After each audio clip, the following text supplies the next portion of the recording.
நல்ல மேய்ப்பராக இருக்கிற ஆண்டவராகிய இயேசு கிறிஸ்து நாமத்தினால இந்த கால வேளையில உங்களை வாழ்த்துகிறோம். ஒரு வசனத்தை நான் உங்களுக்கு வாசிக்கிறேன். கர்த்தர் என் மேய்ப்பராக இருக்கிறார், நான் தாழ்ச்சி அடையேன். சங்கீதம் 23:1. பிரியமானவர்களே, இந்த சங்கீத புத்தகம் எல்லாருக்கும் தெரிந்த புத்தகம் தான், எல்லாருக்கும் ஆசீர்வாதமான புத்தகம் தான். நமக்கு எல்லாம் தெரியும், தாவீது நல்ல மேய்ப்பர். நல்ல மேய்ப்பரா இருக்கிற தாவீது தன்னை ஆடாய் சித்தரித்து தேவனை மேய்ப்பனா வைத்து பாடின பாடல் தான் இந்த சங்கீதம் 23. இந்த சங்கீதம் 23 இது பிறந்த நாள் வைபவத்திலையும், வீடு பிரதிஷ்டை கூட்டத்திலையும், திருமண நாள் கூட்டங்களிலையும், ஏன் மரண வீட்டுகளிலும் கூட இந்த சங்கீத புத்தகத்தை வாசிப்பார்கள். அந்த அளவுக்கு எல்லாருக்கும் எந்த சூழ்நிலையிலும் இந்த ஆசீர்வாதமான புத்தகம் என்பதை நாம் அறிவோம்.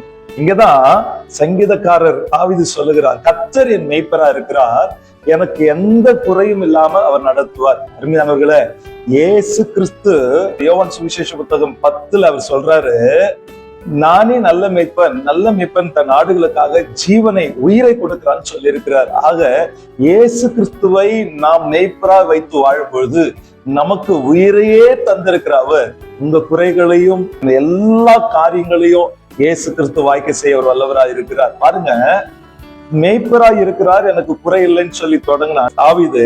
கடைசியில ஜீவனுள்ள நாளெல்லாம் நன்மையும் கிருபையும் என்னை தொடரும், கர்த்தருடைய வீட்டில நீடித்த நாளாய் நிலைத்திருப்பேன் சொல்லுகிறார். நாம் பிரியமானவர்களே, இந்த நன்மை கிருபை என்பது இயேசு கிறிஸ்துவை குறிக்கிறதாய் காணப்படுகிறது.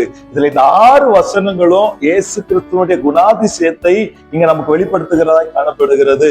யோவான் சுவிசேஷ புத்தகம் 1 அதிகாரம் 16 வசனத்துல அவருடைய இயேசு கிறிஸ்துவனுடைய பரிபூரணத்தினால நாம் கிருபை மேல் கிருபை பெற்றுக் கொள்ளுகிறோம் அப்படின்னு சொல்லப்பட்டிருக்கிறது.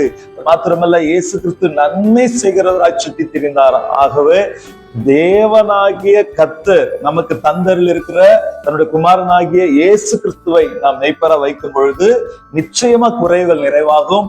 எந்த சூழ்நிலையில இருந்தாலும், கண்ணீர்ல இருந்தாலும், வியாதியில இருந்தாலும், சந்தோஷத்துல இருந்தாலும், துக்கத்துல நாம் இருந்தாலும், நன்மையும் கிருபையும் ஆகிய இயேசு கிறிஸ்து தொடர வல்லவராய் இருக்கிறார். ஆகவே இயேசு கிறிஸ்துவின் கரத்துல அடங்கி இருக்கிற ஆடாய் நாம் வாழும் பொழுது இப்படிப்பட்ட ஆசீர்வாதங்கள் பெற்றுக்கொள்வோம் என்ற விசுவாசத்தோடு இந்த நாளை துவங்கலாம். நாம் ஜெபம் பண்ணலாம். எங்கள் அன்பின் பரலோக தகப்பனே, இயேசு கிறிஸ்துவ நாமத்தில் எங்களை தாழ்த்தி வெறுமையாக்குகிறோம். நம்முடைய குமாரனாகி இயேசு கிறிஸ்துவை எங்களுக்கு நல்ல மேய்ப்பராய், பெரிய மேய்ப்பராய் தந்திருக்கிறபடினால ஸ்தோத்திரம். ஆண்டவரே, மேய்ப்பராகி இயேசுவின் கரத்தில் அடங்கியிருந்து ஆசீர்வாதங்களை சுதந்திரித்துக் கொள்ள எங்களுக்கு திருப்பத்தாங்க. இயேசு கிறிஸ்துவின் நாமத்தில் ஜெபிக்கிறோம் நல்ல பிதாவே. ஆமென். May God bless you.